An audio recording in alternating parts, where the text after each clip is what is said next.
Hello and welcome to Shadow PC. Now, if you don't know what a Shadow PC is, then stay tuned, because if you're like me and you have an old computer or a laptop that can't play AAA games or the latest games on high resolutions, or sometimes not at all, then this could be the thing for you.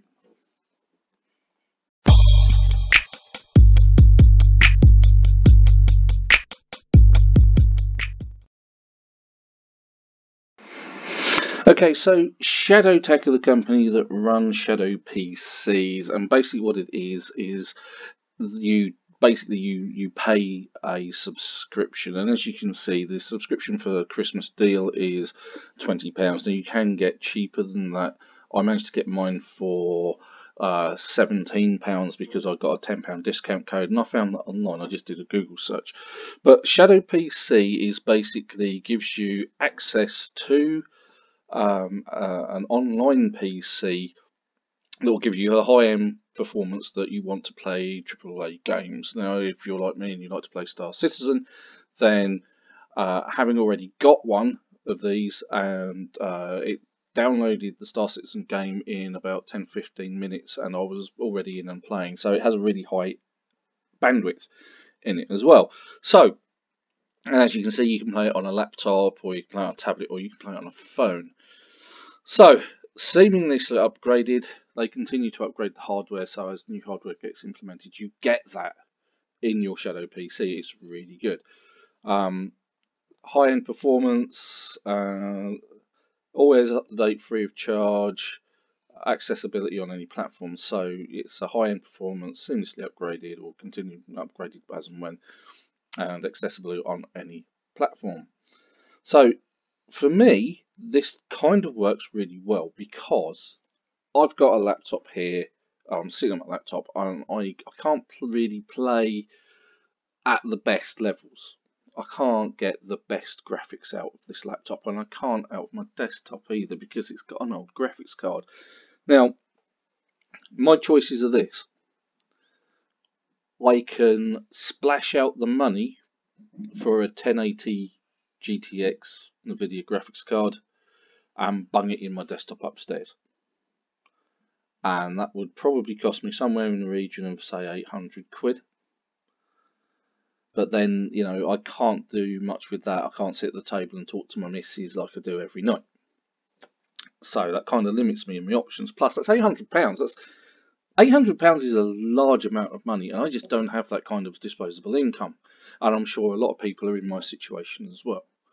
Now, if I needed to replace my whole PC, upgrade the CPU, the motherboard, the RAM, the graphics card, the power supply, get a new case, the whole shebang, you're talking a lot more money, especially if you wanted some of the new i9 processors. You're talking at least a couple of £1,000s. Now, for £27 a month, you get access to all of that. And that is for 5 years if you buy something around the £2,000 mark. If you divide it all up, it comes to about 5 years. If you were just to buy the graphics card alone, you'd get like 2 years. So, let's have a look at one of these Shadow PCs. I'll log into mine and let's see what performance we can get out of one of the most resource-hungry games that I have, and that's Star Citizen.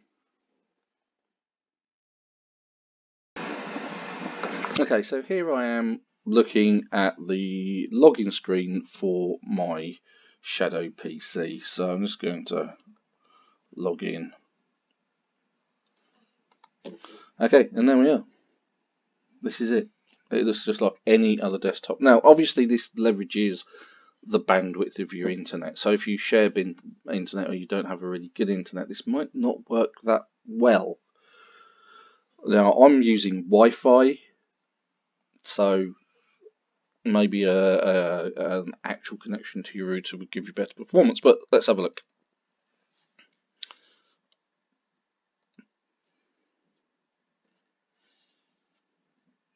So there we go, Star Citizen.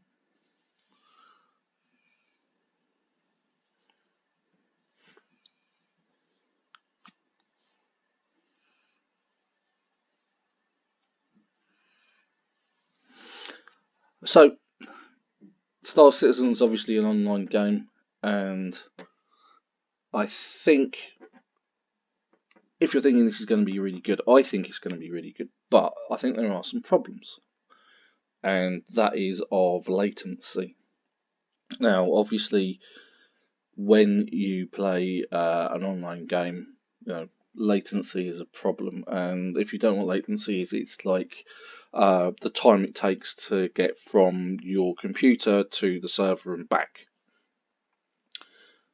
But there's an additional step with this, because you're not just going to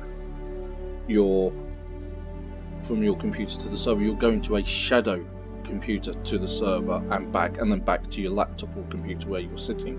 So there's additional time to take into account. So if you're looking at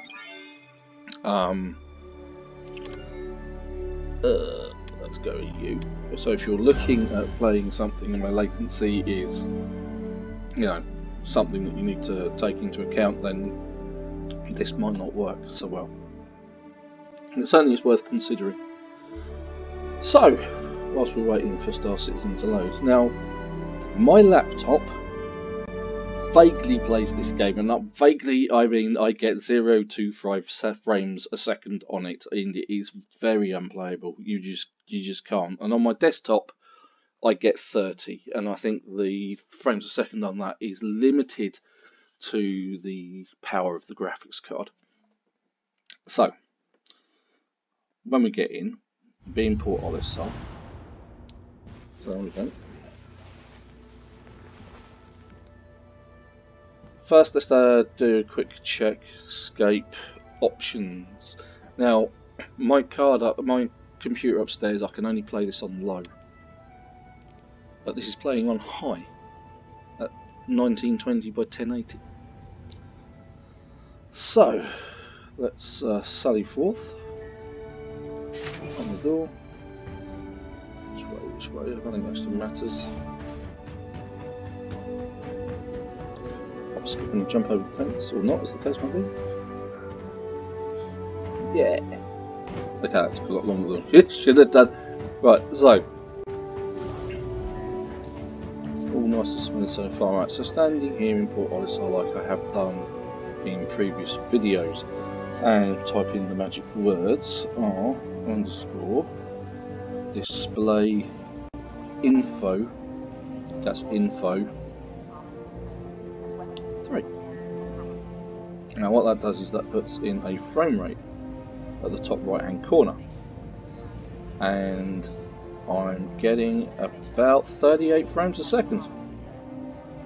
Now, oh, it's gone down to 30. So I'm still getting about 30 frames a second, but I'm actually playing in a higher resolution. If I knock it down, I'll probably get much more. And it's gone up to 36, 37, 38. If I just click around, it just jumped up to 40. But yeah, the frame rate is higher, most certainly, and that will only improve as time goes on. It does seem reasonably responsive. I mean, it is keeping up with my mouse movements and my keyboard movements rather nicely. So maybe, it's not, that online gaming isn't going to be too much of a problem. Let's exit to the menu, and let's go for one of my favourite things.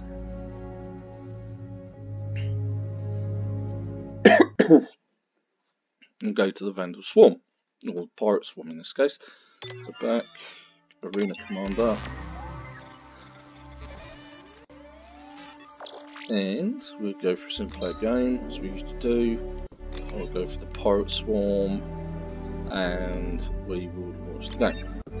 250. Well, I should hope I should get 250 in the frames a second in the menu. But here we are in game, and I'm getting around 80. 80 frames a second. Swarm initiated. Now that's not 3 bad. And it is very responsive, I have to say. That is pretty good.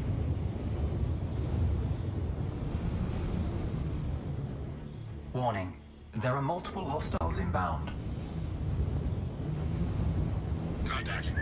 Right, let's take on a target. Now, for those of you who've watched videos of me playing Star Citizen before, you'll know that I'm absolutely awful at this game, especially when it comes to shooting things. So what we'll do is see how good this is with a Shadow PC.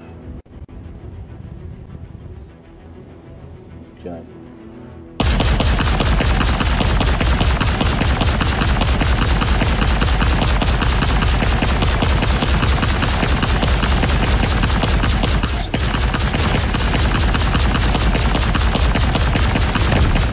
Oh my god.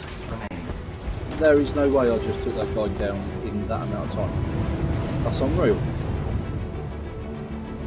Warning. There are multiple Really? hostiles inbound. Oh my god, that is just so much easier.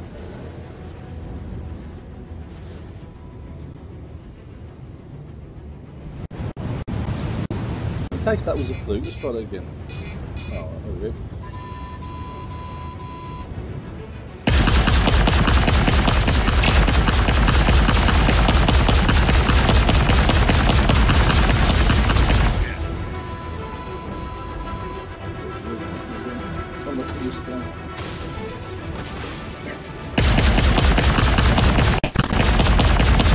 Slight sound issue there. Oh, it's so much easier to play this game like this.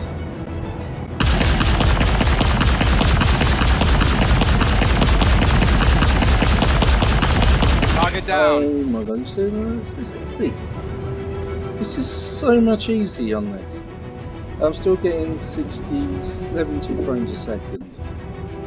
Well, there you go. Proof is in the pudding. I've never been able to take these guys down to the back foot before. So yeah, let's start about this bit. Yeah, so there are some sound issues. That's what I said.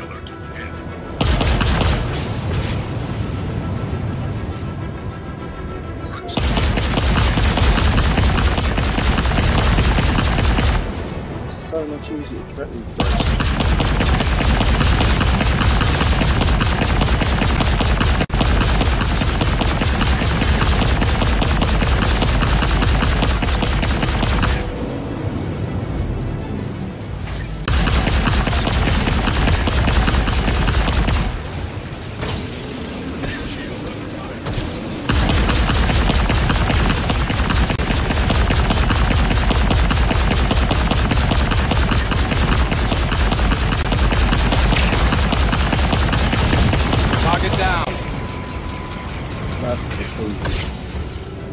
That is so much easier. Well, there you have it. Shadow PC helps Star Citizen and certainly improves my game.